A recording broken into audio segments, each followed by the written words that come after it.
Alright, y'all, so this is my review on the Templar 250 after having it for a few months. So I got it here in the garage, and look at how it looks. Fell apart. This thing fell apart. You know, when I dropped it. If you like wheeling, practicing, you know, I started practicing my wheelies on this bike. Things was just breaking. The worst part was let me pull this out the way. The worst part was that the motor mounts, let me see if I can see them on camera. Can't really see, but the motor mounts for the top, they both broke. They both broke. The bolts fell out. That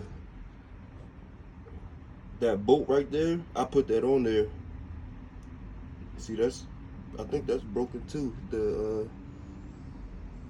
Looks like the washer is broken too. But that bolt fell out while I was riding, and I couldn't really replace it because I couldn't find a nut to thread it on with. And remember, it's a Chinese bike, so getting parts for this is not that easy. I got hit by a car, so when I hit the curb, I dented my rims, both front and back. That's a different rim I got up there. I had to switch it out. See, I got another, I think this is the original rim right here. Let me see.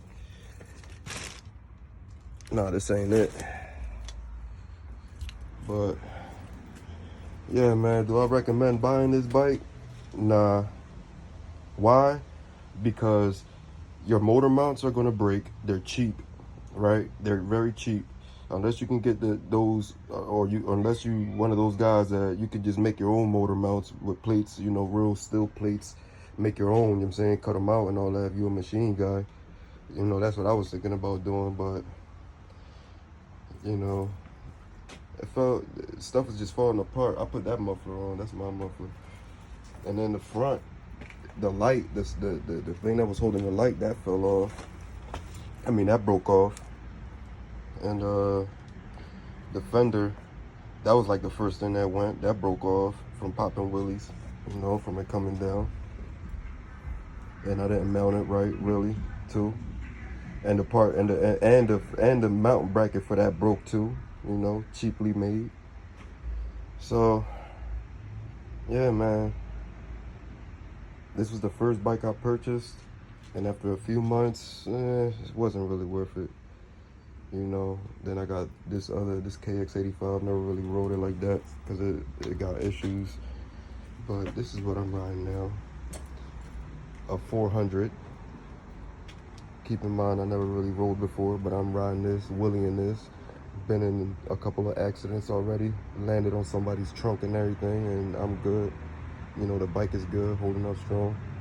Suzuki DRZ 400 Supermoto. So I would just recommend buying yourself a Honda or, you know, American, you know, or one of these joints, Suzukis and Yamahas, you know, because these cheap Chinese joints, it's like a movie. It's just they liable for, they just fall apart while you just riding, like just completely fall apart. Jones crazy. But yeah, that's my review on that. Any questions and comments, let me know what y'all think, man.